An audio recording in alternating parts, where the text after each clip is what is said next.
What if everything you know, everything you believe, is a lie? The world as you see it is nothing but an illusion, carefully crafted to keep you trapped in a prison of your own mind. But what if the key to your freedom has been within you all along, hidden beneath the layers of deception? The ancient Gnostics whispered of a being called the Demiurge, a name hidden beneath the scrolls of forbidden texts. Not the ultimate source, not the true God, but a lesser architect, an impostor cloaked in divine authority. The Demiurge is not evil in the cartoonish sense. No, he is something more insidious, ignorant of his own ignorance. He believes himself supreme, and in that delusion, he forged a universe to mirror his blindness. He shaped it from matter, dense, sluggish, decaying. He wove into it time so that all things would age, wither, and die. He trapped sparks of divine light within bodies of flesh, and then declared, "This is good." Sound familiar? Think of Plato's cave. The prisoners, chained since birth, see only flickering shadows cast upon the wall. They call it truth, reality.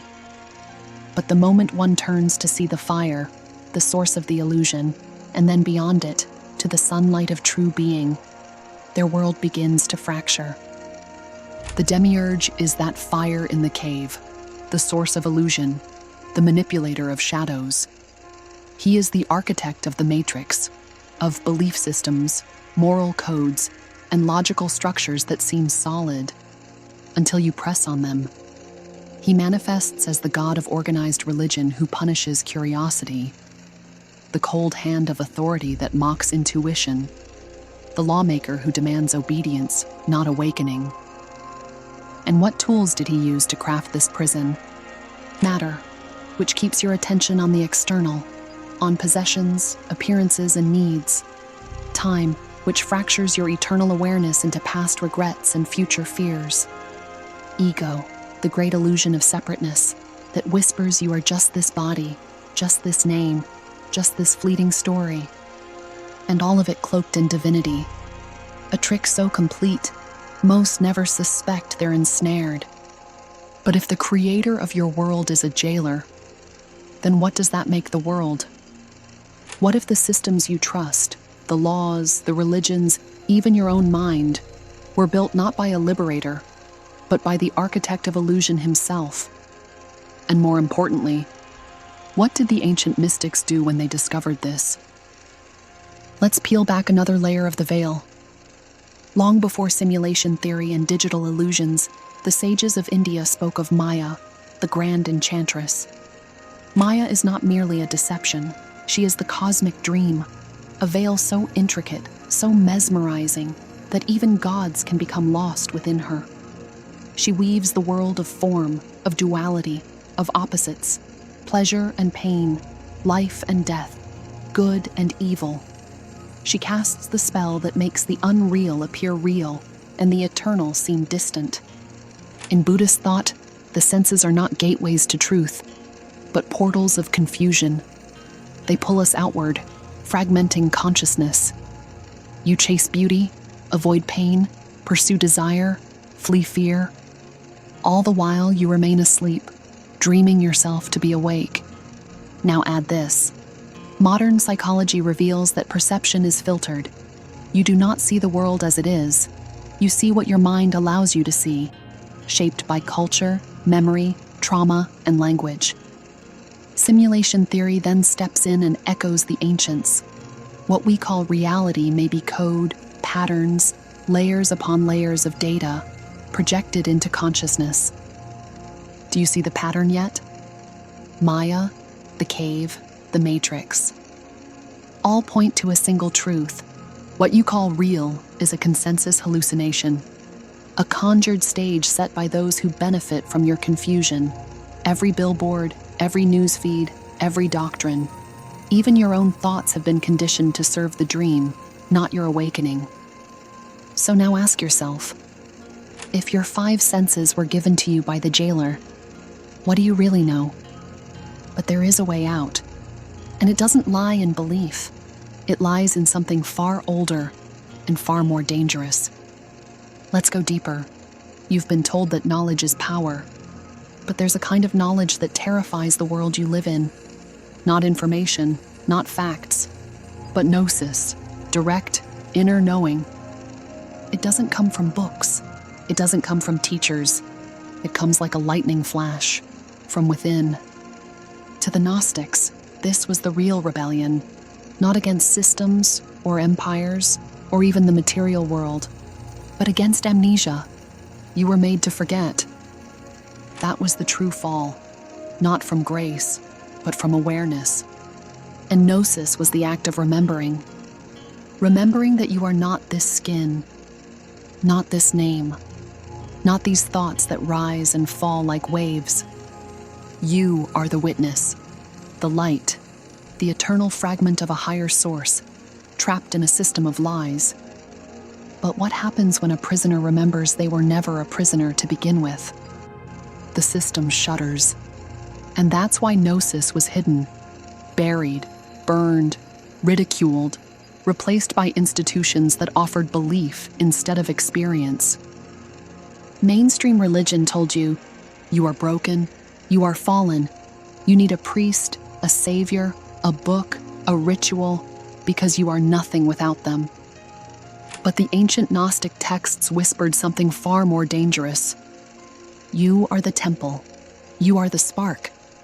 You are the mirror of the divine. The Gospel of Thomas didn't tell you to wait for a Messiah.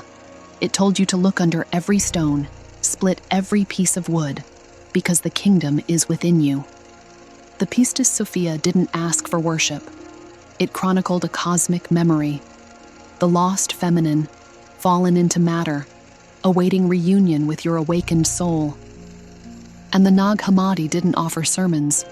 It revealed maps, internal maps, maps to break the spell. Because once you know who you are, the chains break on their own. And here's the most unsettling truth of all. The system doesn't need to lock you in a prison. It only needs to convince you that you were never free. But how does it do that? Through something so simple. You use it every single day without thinking. The next layer of the illusion is far more subtle, so embedded into your mind, it shapes the way you see, speak, and even think. Let's decode the matrix from within. If you wanted to trap a mind, would you build walls, locks, chains?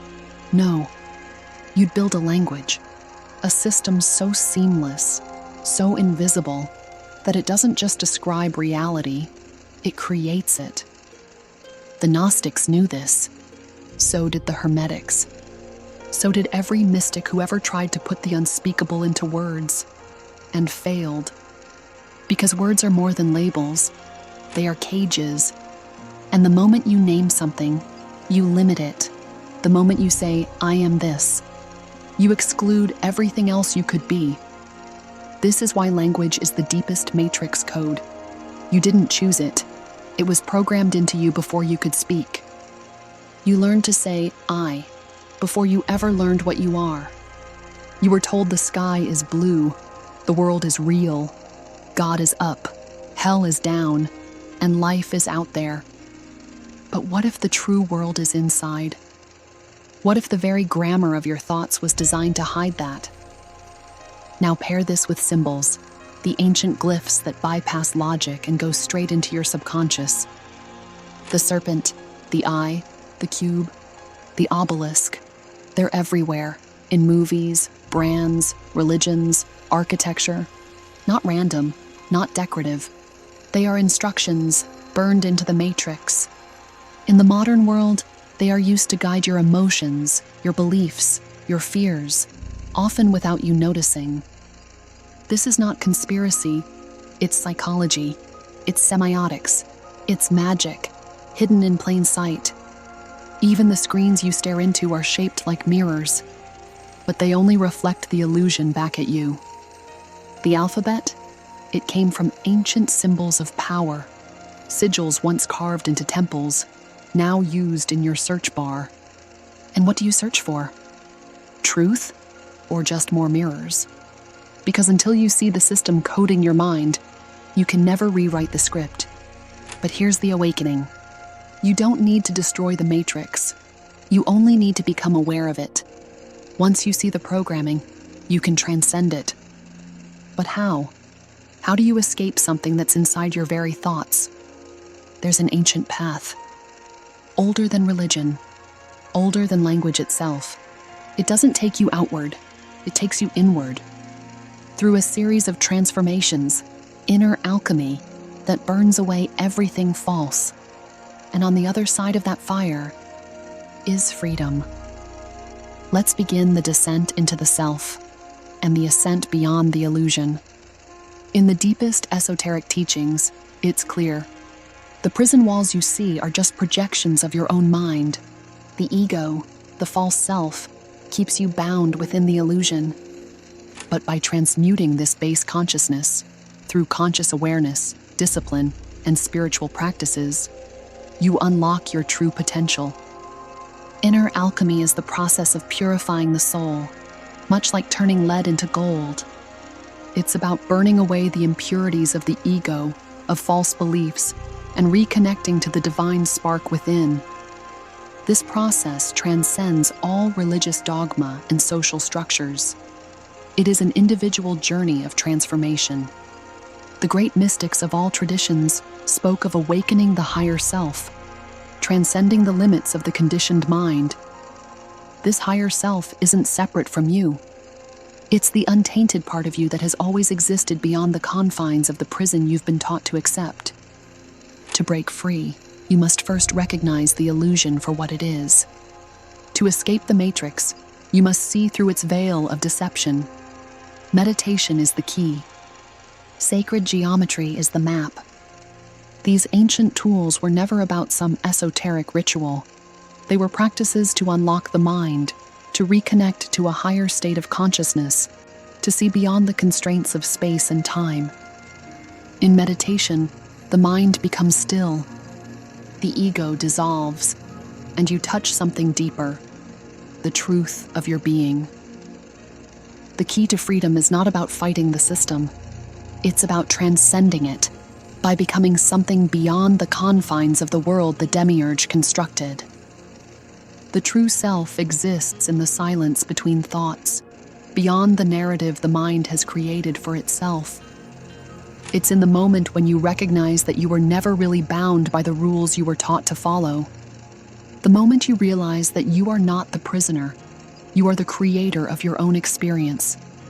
To escape the prison, you must face your greatest fear, that you are not what you think you are.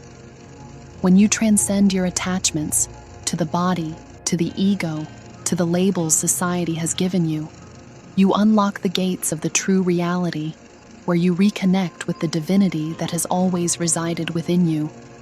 The transformation is not about finding something outside. It's about remembering something inside. That inner knowing, that deeper wisdom, that higher consciousness. Once you reconnect with it, the prison you see dissolves. Now, as you gaze upon the world again, it will seem different. You might look at the earth, your home, your prison, and for the first time, you'll begin to notice the cracks. The digital veil that's veiled your perception. The false lights that have always seemed so real, yet shimmer with a falseness you can no longer ignore. You've been taught to see this world as solid, unchanging, real. But what if it's not? What if everything you know, everything you hold as truth, is nothing more than a projection, a shadow of something deeper? You were told the earth is a place of suffering and struggle. You were taught that life is a series of endless cycles of birth, death, and rebirth. But what if all of that is just the Demiurge's game, a game you were never meant to see through? The prison of the mind was designed to keep you locked in, to make you believe that there is nothing beyond the illusion, that you are nothing but a small, insignificant speck in a vast and uncaring universe. But the truth is, the earth is not what you think. You are not who you believe. The world you see is a mirror, a reflection, created to keep you blind to the divine within you. The key to freedom lies within the truth of your being. It is hidden in plain sight, veiled by the conditioning of your mind, the rules of society, and the stories you were told. You see, the prison is not built of bars.